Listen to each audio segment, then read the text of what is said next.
ইংরেজি বর্ণমালাকে কনসোন্যান্ট এবং ভাওয়েল বা ভাওয়েল এবং কনসোন্যান্ট এইভাবে দুই ভাগে ভাগ করা যায় বা ভাগ করা হয়। তো চলো আমরা দেখে নিই ভাওয়েল কোনগুলোকে বলা হয়। ভাওয়েল হচ্ছে, আমি এখানে গোল করে দাগ দিচ্ছি, তোমরা একটু খেয়াল করো আমার দিকে, আশা করছি দেখা যাচ্ছে। এ, E, I, O, you.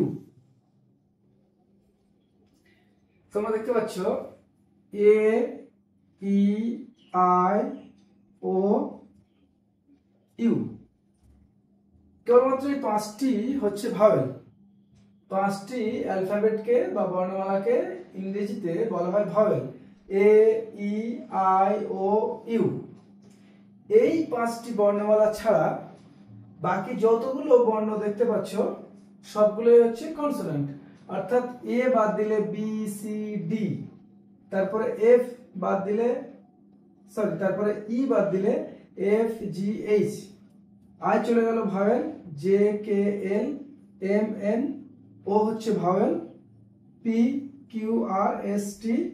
You vowel, V, W, X, Y, Z. এখন ব্যাপার হচ্ছে যে আমরা কিভাবে মনে রাখবো। দেখো, পাঁচটি ভাওয়েল মনে রাখা অনেক সহজ, তোমরা সহজে মুখস্থ করে নিতে পারবে। এ, ই, আই, ও, ইউ, এভাবে। এখন সমস্যা হচ্ছে কনসোন্যান্ট মুখস্থ রাখা। তো কনসোন্যান্ট মুখস্থ রাখার কোনো প্রয়োজন নেই। কনসোন্যান্ট কি করবে, তোমরা তো এমনিতেই বর্ণমালাগুলো জানো এবং চেনো, প্রত্যেকটা বর্ণের নাম জানো, এটা কে, এটা পি, এটা টি, সবগুলোর নাম তোমরা জানো এবং সবগুলোকে চিনতে পারো।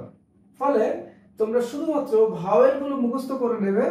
এরপর যখন প্রয়োজন হবে চিহ্নিত করা যে কোনো একটি বর্ণ সেটা কনসোন্যান্ট বা ভাওয়েল, তখন তোমরা কি করবে, তোমরা আগে দেখে নেবে যে ওই বর্ণটি বা ওই লেটারটি পাঁচটি ভাওয়েলের মধ্যে আসছে কিনা।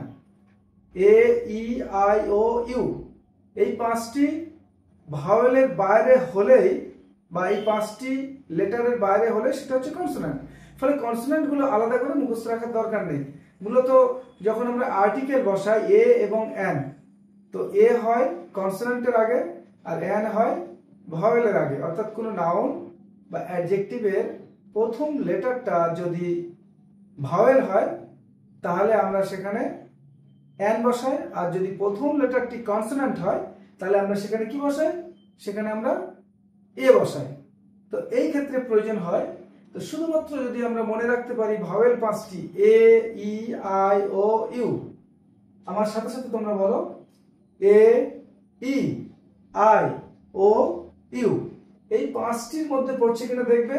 যদি এই পাঁচটি বর্ণ না আসে, ওখানে লেটার যদি না আসে, তাহলে কি করবে, ওটা হয়ে যাবে কনসোন্যান্ট। অবশ্যই ওটা কনসোন্যান্ট।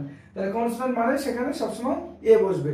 তো এ এবং এন এই দুটি আর্টিকেল বসানোর ক্ষেত্রে আমাদের বিশেষভাবে প্রয়োজন হয়, বিশেষভাবে জানতে হয় যে ওই লেটারটি পার্টিকুলার ওই নাউনের বা অ্যাডজেক্টিভের প্রথম লেটারটি ভাওয়েল কিনা অথবা কনসোন্যান্ট কিনা।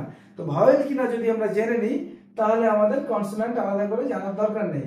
যদি পরীক্ষাতে লিখতেও দেয় যে কনসোন্যান্টগুলি লেখো, তাহলে তোমরা কি করবে, তোমরা জাস্ট এইগুলোকে বাদ দিয়ে দেবে লেখার সময়। এ বাদ দিয়ে বি, সি, ডি, তারপর ই বাদ দিয়ে দেবে, দিয়ে এফ, জি, এইচ, তারপরে আই বাদ দিয়ে J, K, L, M, N, O বাদ দিয়ে P, Q, R, S, T, U বাদ দিয়ে V, W, X, Y, Z.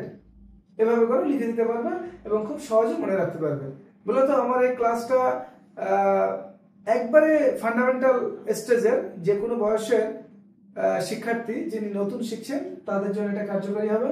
তবে একবারে শুরু থেকে যারা শিখছেন, বিশেষ করে যদি অনলাইনে কোনো বাচ্চা শিখতে চায়, তাহলে 2-3 বাচ্চাদের ক্ষেত্রে পরবর্তীকালের ভিডিওগুলো সুবিধা হবে। বা গার্জেনরা তারা বাচ্চাদেরকে এগুলো দেখাতেও পারে, আমাদের ভিডিওগুলো দেখে তারাও শিখতে পারে ক্লাসে। তো আমরা আজকে শিখে নিলাম ভাওয়েল এবং কনসোন্যান্ট, অর্থাৎ এ, ই, আই, ও, ইউ এই পাঁচটি বর্ণকে বলা হচ্ছে ভাওয়েল। ভাওয়েল VOWEL ভাওয়েল, আর হচ্ছে কনসোনেন্ট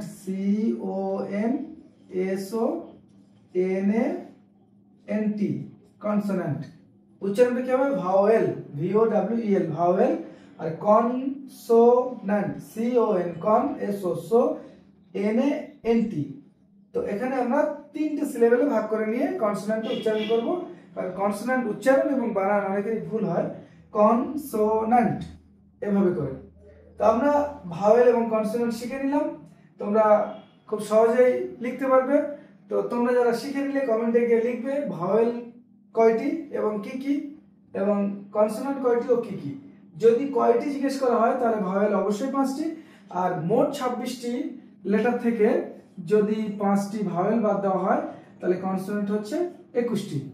তো আজকে এটুকুই।